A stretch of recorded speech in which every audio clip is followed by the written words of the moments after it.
So welcome to our second episode of Love With. Yay!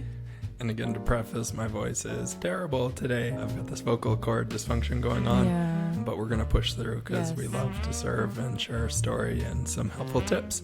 So I'm Elliot. And I'm Jamie. We're your hosts. Yeah, we're your hosts of Love With, where we share our love story and some helpful tips along the way. So let's dive in.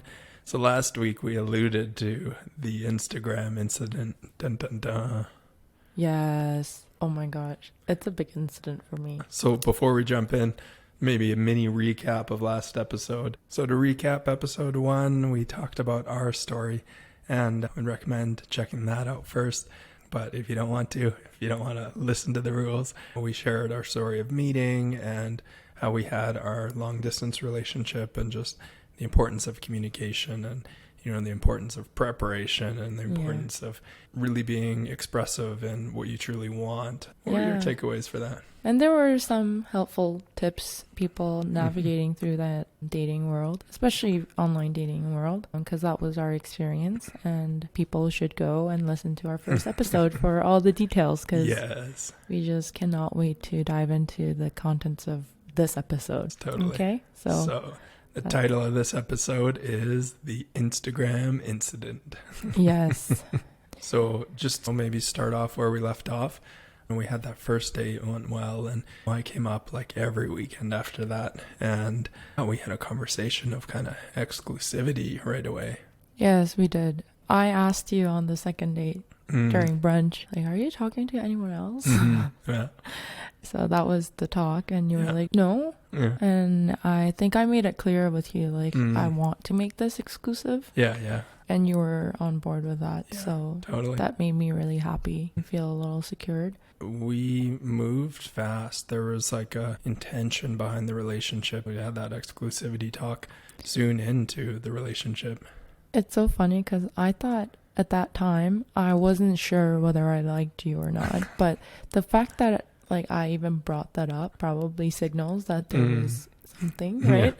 Because until the Instagram incident, I was just kind of questioning, do I really like this guy? Or is this something that's new to me, refreshing to me, something different? That's why I'm attracted. But the Instagram incident happened early February. So just before the month mark. Yeah. And I think you had COVID. And so you couldn't come up to Calgary that weekend because you were isolating. I don't normally ask for Instagram early on, or social media stuff, because I don't want to have a judgment of that person, and you never know how you want it. Social media is very skewed. You can portray yourself in a certain way, and so I just wanted to kind of trust this process. But it was fairly early on to have built a depth of trust, because I was still getting to know you, you were still getting to know me. Before getting your Instagram, we were kind of talking about relationship between a girl and a guy as friends. Is that possible or not? Before we talked about that, you mentioned growing up you had a lot of female friends, and then you mentioned this one particular person that people thought that you guys had something going on, but it was just brotherly, sisterly relationship. And that kind of ticked a mark for me. I was like, what does that mean? Because just to give you a background, I don't believe in female-male friendships. There are some exceptions, very rare, very rare exceptions where you've grown up with them. But even so, I feel like if a woman and a man is dropped on an island with nothing, they will have a relationship. Yeah. That's so fair. Yeah. That was kind of my belief, and I'm like, that is not possible as adults. There's no such thing as brotherly, sisterly relationship. But I didn't really express any of that to you outwardly, and I kind of just what does that mean? And then I asked you for the Instagram. Yeah. I got it, and we got off the call, and I started stalking your page. And I did not like what I saw on that page. He had 13K followers. He was very active back in 2020, pre-COVID, and it was all kind of landscape, hiking content. But then there was this one lady on your feed, and none of the photos were together with you. It was just either you or her. But then she was the last I can't even erase that anymore. My memory is pretty clear. Yeah. The last like 4 posts were just her. And then the very last post was like March 2020 or April 2020. And you're like, and it was her with the Hollywood sign or whatever. And then like, I cannot wait for the next adventure together or something. Yeah. And looking at it, I'm like, oh no, this ain't good. And then I'm a pro stalker, I would say. Like, I think it's in our genes.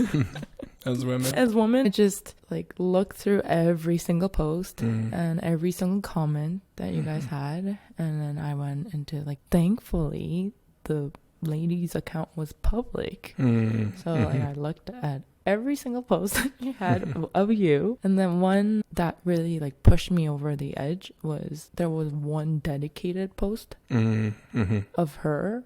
And it was a beautiful photo too. And then it was the caption. She's one of my closest or amazing, like special human being. Just like praising her basically. And I'm so happy to call you my friend or whatever. And I'm like, wait a minute, like you don't do this to male friends. Like I've had guy friends in dental school, but I wouldn't dedicate a post about them. You're such a special human being, you know? And so I just did not like what I saw. And then the more I saw, this rage level just like one by one kept going. And I was up till like 3 a.m. that morning. Yeah, that's like raging. Yeah. And I'm like, oh my gosh, I went through a breakup in my head. I'm ready to walk away from this. Totally. If he came, and I was like, okay, I got to talk to him. And then I messaged my sisters. That's one of the perks of having sisters. You have to go to them. And they stalked with me, and they were like, oh no, this is not good, blah, blah, blah. And then I was just kind of like hearing me out. So I was just like kind of processing my emotions. Why am I so upset? What is it that I'm feeling? The next morning I messaged you, or no, at like 3 a.m. I think I messaged you. Yeah. We have to talk. Yeah. Yeah, because I kind of wanted you to know that there was something up. And so I messaged, and then the next day we did FaceTime. Do you want to take on from here? Yeah.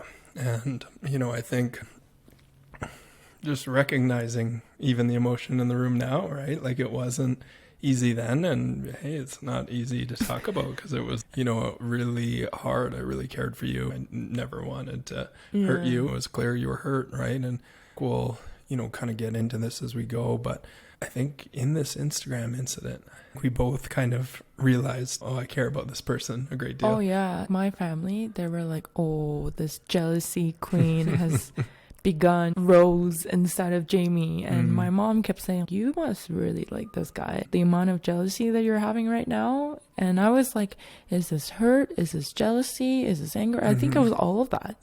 And like sense of betrayal. And then questioning, oh my gosh, did I just believe naively? Like, because I just believe people to their face value. And so my perception of you up to that point was something different from what I saw on that page. And so I'm like, oh my gosh, is this guy a deceptive guy? Have I painted this person into a person who's like super genuine and authentic and things like that? Because we didn't have that level of trust. And my mind can run 1,000 miles and it's not good at times. But anyways, that was happening at like 3 a.m. in the morning. And I just knew that this was something I needed to talk to you about and make it clear, because I do not want to have this issue in a relationship, and it would be a big deal breaker for me. And so I just thought, like, I'm just gonna tell him. I didn't even know what I wanted from you, to be honest. So I was just like, I'm just gonna tell him this is how I feel. That's it. And then I'm ready to walk away from this, because it was early on. If he responds in a defensive manner or makes me feel like I'm overreacting, diminishing my emotions and my thoughts and things like that, I was like, I was ready to walk away. That was behind everything, right? But I was just like, first things first, I'm just going to tell him what I feel, like what this made me feel. And that's how I opened it up. So I looked at your Instagram page, and it made me upset. And I think that's what I said. Perfect. And then the way you responded was so A++. And I'll jump in here because I think it might be helpful for the viewers to understand this conceptually and have the example. But I can kind of describe how you opened it up with some of the research and relationships and how I got that A+ and shower me with praise if you want. For you, like I said, perfect earlier because you communicated so well. And this was through this incident, we'll describe it. But I really knew like, wow, this lady's like marriage material because you started with an I statement. It wasn't blaming. You were like, I felt upset. This hurt me, right? You didn't, call me a 4-letter word or a jerk or whatever. You described how you felt. You described why you felt that way.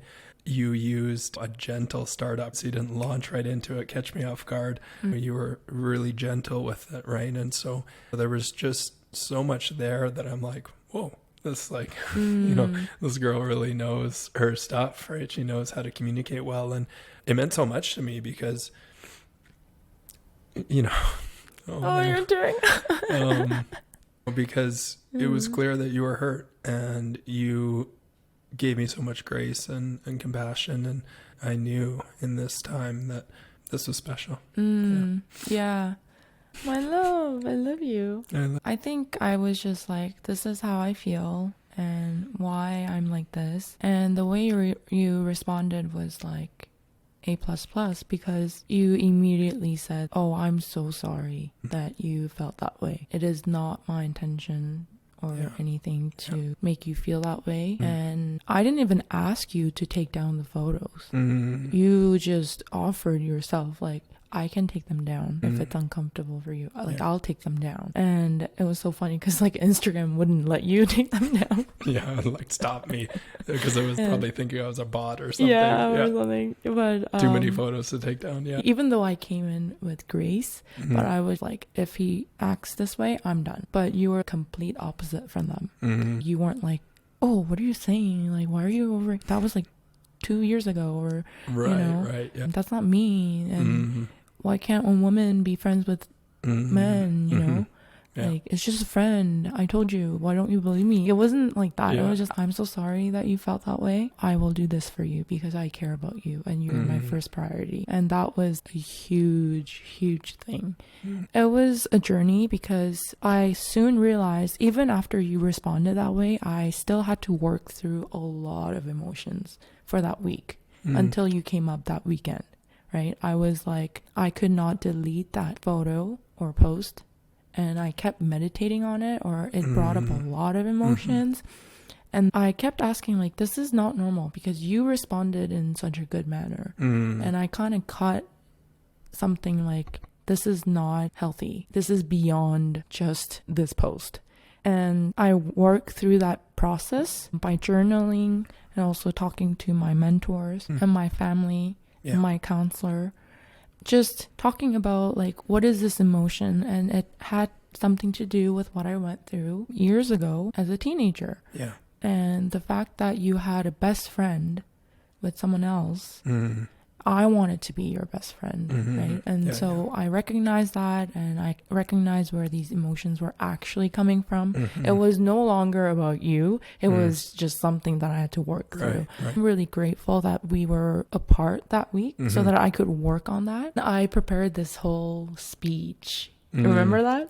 I like wrote out on my phone notes and I'm like, this is how I'm going to present it. And this is how I'm going to offer. Like, I don't want him to be stripped of friendships. So this is what I can tolerate. So I like wrote it out, and I remember we went to Model Milk for dinner and I was like, let's go. Let's like talk about this. And you knew that this was coming. You just let me talk, and I was very nervous.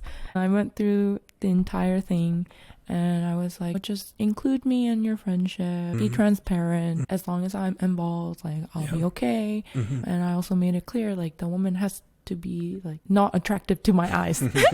After all of that, you were so grateful and gracious. You're like, I'm so grateful that you mentioned this, and I don't need to have any other woman in my life. That was the message that you gave me. Yeah. I can also contact the friend Mm. and make it clear that I have someone that I want to prioritize. Yeah. And that was it, right? I'm like remembering those words I said. And I remember those words, like, you were my priority, right? And I think, like, in my life to this day, it's kind of like God and our marriage, right, are my top priorities. And so friends, anything that gets in the way of that, kind of go by the wayside. I want to use this as a bit of a teachable moment, because I kind of think of how I mentioned how, gracious you were with me. And when the Gottman language, there's the 4 horsemen of the apocalypse, this doom and gloom narrative. And that's what happens in marriages and relationships that weren't, well, frankly, successful down the line. Call it the masters and disasters of relationships. And kind of the disasters, the ones that have relationship dissatisfaction or demise, will do the opposite of these things that, like, you did, right? So, like, you did the gentle startup. It wasn't a harsh startup, which is what the disasters do. It's like launching into something you didn't blame, right? So you didn't get into criticism, that horseman of the apocalypse. And not to toot my own horn, but I think I took accountability, right? And that's the antidote to defensiveness, because you kind of mentioned there's 2 things I could have done. It's like the counterattack. So it's like, oh, you're being too sensitive. Or actually the victim role. Oh, well, I've always been like this. I can't change. This is just me. So not taking responsibility. And I think earlier I kind of teared up because of how it affected you, right? And so I think for me, that spoke to how much I cared about you. And it was knowing how effectively you communicated, even though you were deeply hurt, really made a big impact on me. And it was, I think, the beginning of that transition from I really like this girl to I'm falling in love. Just reflecting on that whole experience, it was important for me to process my emotions and really setting the boundaries for myself. Yeah. I think a lot of ladies might do this, because I like him so much, and maybe this was the blessing in disguise, like at that time for me. I usually in the past kind of get infatuated really fast, because it's usually the looks or how they treat me, the manners, like make me feel like princess. And it was very like infatuated things. And then I'm like, oh my gosh, I love this person. Or like, I like this person. I didn't even say love a lot. Like, I like this person. And then I would do anything to keep this relationship.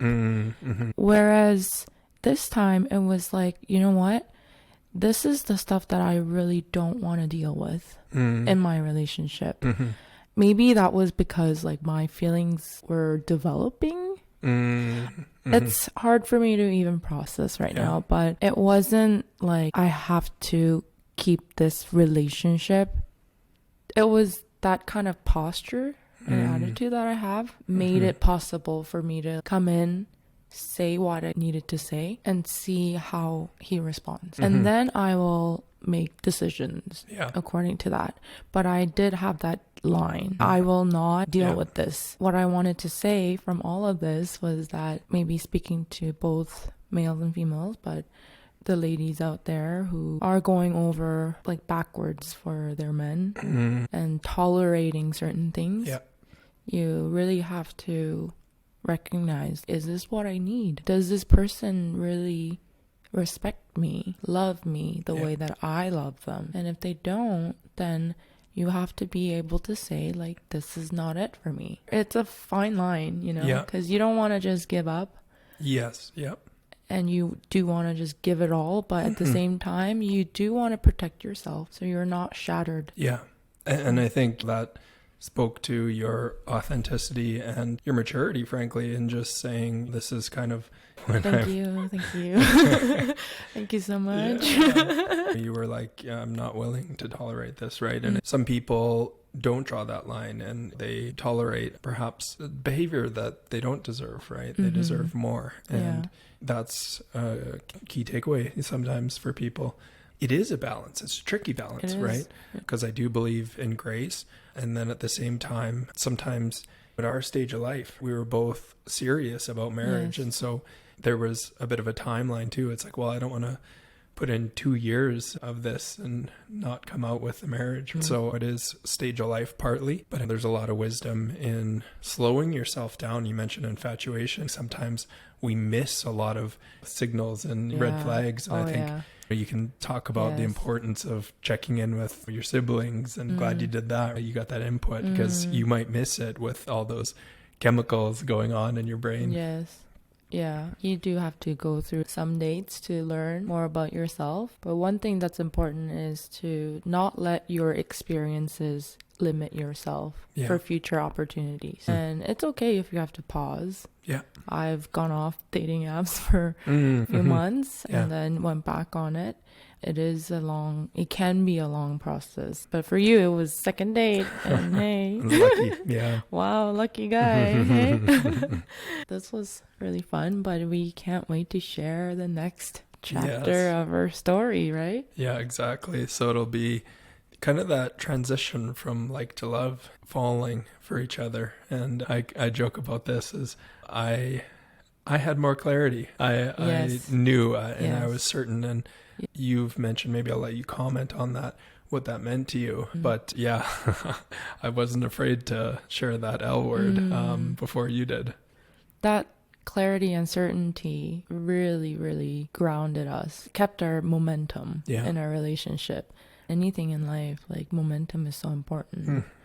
And you took that chance to come up immediately, and then you kept coming up and you said things pretty soon. But like, I wasn't intimidated because I think I was ready to receive the love that you gave me. And I wasn't like, oh my gosh, he's like so committed, I'm gonna run away from this. I was ready. And that's why like timing is everything, because if I had known, or if I had met you like a month, 6 months before, I might not have been in that state to be able to receive. And so that clarity, certainty, super important, especially for that male role. It's in that kind of genetic, buildup of a man, like the hunter going after. I wasn't trying to play hard to get or anything. I was genuinely like, do I like this guy?